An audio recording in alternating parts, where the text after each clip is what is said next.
One more. One more. One more. What's up, critters? DenDenBMX here. You guys wanted one more comparison, and that's what we're gonna do today. One more time. This is the brand new 2024 Epiphone Les Paul Custom. It retails for $12.99, and I've been making this little video series trying to see if it's actually worth that price. And this is my 2014 Gibson Les Paul Studio. I also purchased this guitar for around $1,200 a little over 10 years ago. So we're gonna see who gives you more bang for your buck at this price range.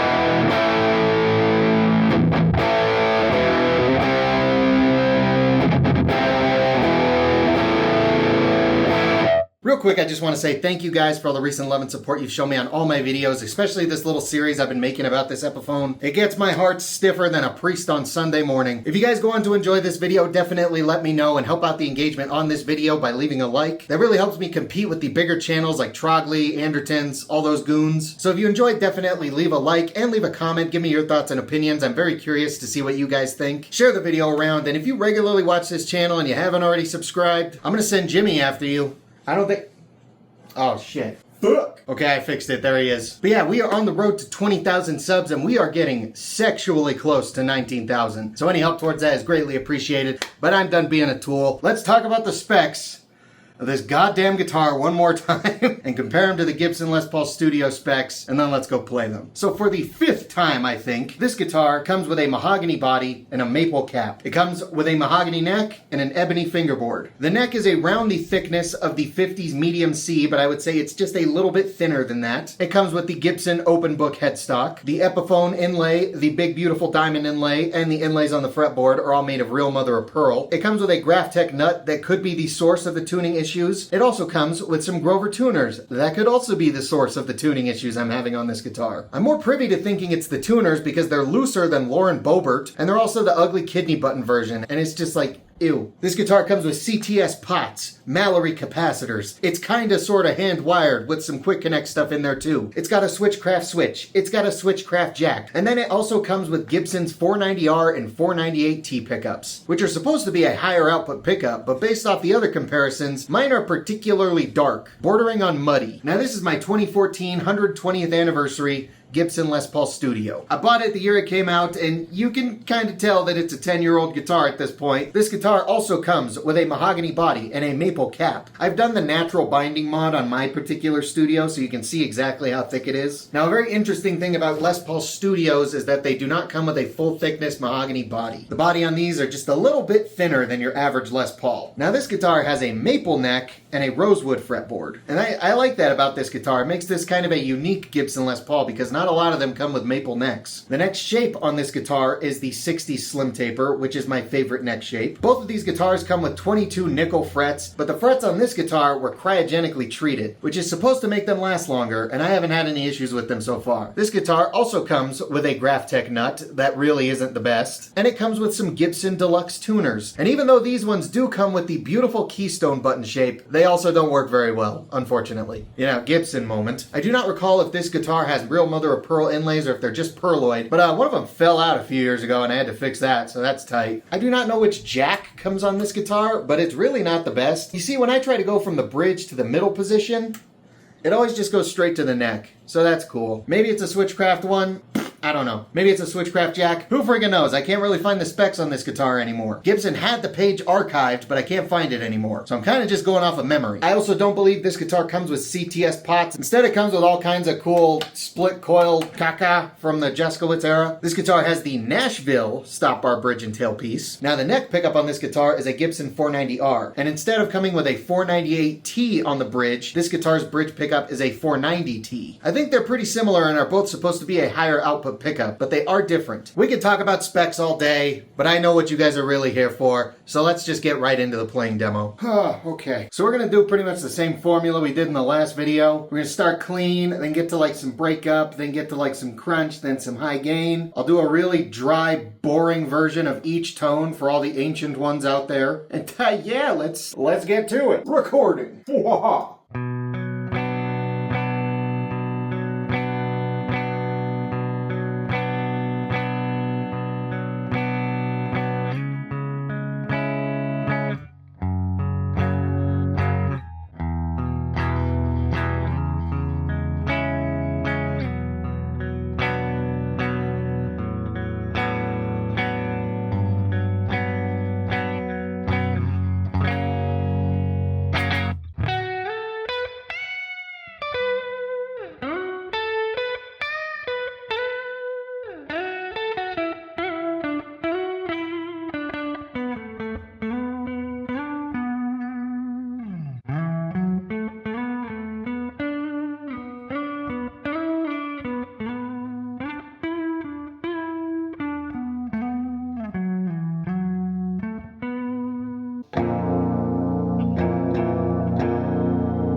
don't know which guitar has worse tuners, this guitar or the Les Paul Custom. And I don't know which one's worse. Like, is it worse that Gibson has bad quality control, or is it worse that Epiphone has bad quality control? So for this last little comparison, I'm gonna get a little weird. I'm gonna play my favorite part of the song White Hot by Loathe. Hello. Hi.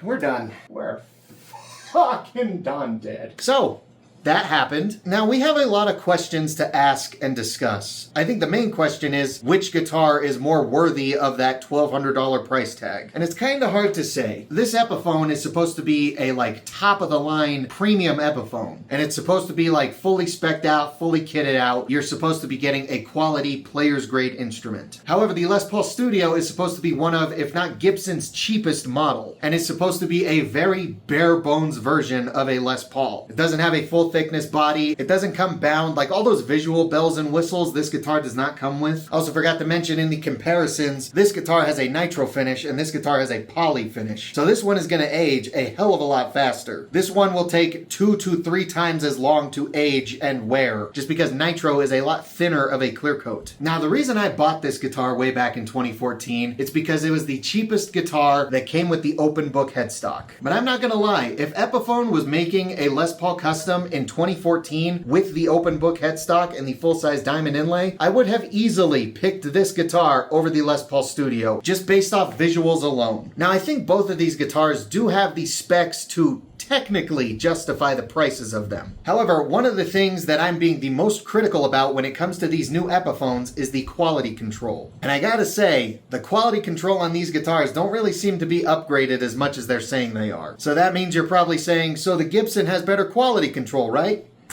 I wish that was the case. You see, quality control is not an Epiphone exclusive issue. I would say that Epiphone and Gibson have had equally hit and miss quality control, like, since I've been alive. Neither of them are that great. It seems like Gibson and Epiphone will do anything except address their quality control issues. For example, this guitar either has really bad tuners or a really bad nut, because it refuses to stay in tune. And like I mentioned earlier, the Gibson 490R and 498T pickups are supposed to be a higher output, hotter pickup. But based off these playing demos I've been making, these particular pickups are not that. Like, if I didn't know any better, I'd think this guitar has pro-buckers in it because of how dark and muddy they sound. In fact, the pro-buckers on my cheaper Epiphone Les Paul Custom are brighter and more clear than these Gibson 490R and 498T pickups. So I'm going to officially add that to the quality control issues on this guitar, because these pickups do not sound like how they are advertised. Fortunately for me, that seems to be the only quality control issues on this guitar. Now, I have gotten some comments saying to maybe raise the pickup height, and that might help brighten up these pickups. But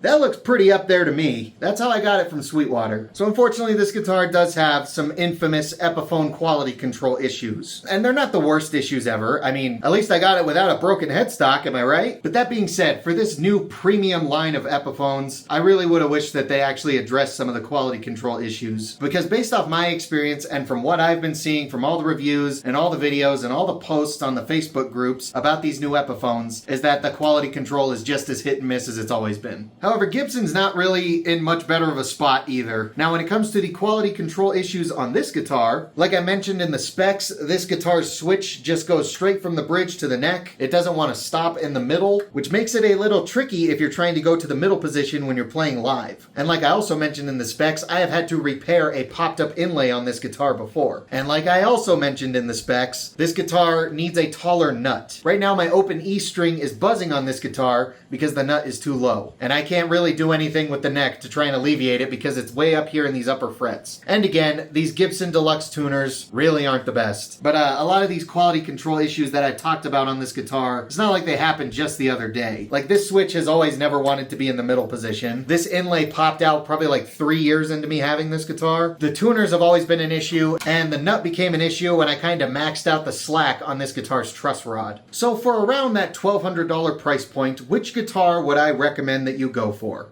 Well, you see, that's a very interesting question because I actually wouldn't recommend either of those for this price point. What I would recommend, however, is an LTD EC1000, because these guitars hover around that $1,200 to $1,400 price point brand new, but you can get a myriad of different EC1000s for under $1,000 used if you just go looking on Reverb or Music Around or Guitar Center used, places like that. There's a bunch of different EC1000s and a lot of them can go for a pretty dang good deal. And when we're comparing the specs of both the Gibson and the Epiphone to the specs on an LTD, the LTD is just going to be the winner because these come with a locking bridge, locking tuners. If you get a more recent one, it's going to come with stainless steel frets. They can come with active pickups or with passive pickups. There's a lot of EC1000s that come with Seymour Duncans in them, or you'll get very quality EMG or Fishman pickups. And LTD's quality control is just vastly superior to Epiphone and Gibson's. If you are looking for a mid-range price single cut, then I cannot recommend LTD's EC1000 series enough. Because while Gibson and Epiphone may have the specs, they do not have the quality control. LTD has both, and that's why I would recommend LTD. And I think with that, we are going to officially conclude the comparison portion of this little series that I'm making on this new Epiphone Les Paul Custom. There is going to be one final video. I don't know if I'm going to put it out this week or maybe wait a week or two, but I am going to have one final review video about this guitar where I'm going to give my final opinion on whether or not I think this new line of Epiphones are worth it. After that, I think I'll finally know if I'm going to keep this guitar or maybe sell it and try and get something else. Maybe I'll go for one of them made in Japan Les Pauls. But that is going to wrap up today's video. Thank you guys so much for watching. I really hope you enjoyed. Again, if you did enjoy, definitely let me know and help out the engagement on this video by leaving a like, leave a comment, definitely give me your thoughts and opinions. Share the video around, make sure you're subscribed. We're on the road to 20K. And before we go, I just want to give a big, wet, throbbing thank you and a shout out to Cosmic Steez, A Horse Running, Jet,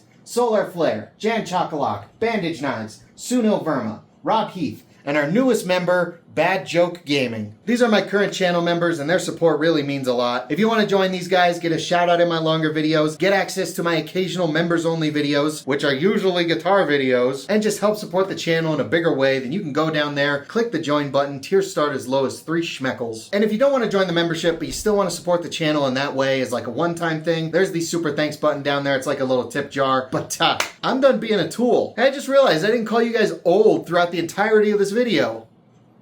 You guys are old. Thank you guys so much for watching. I'll see you guys next time.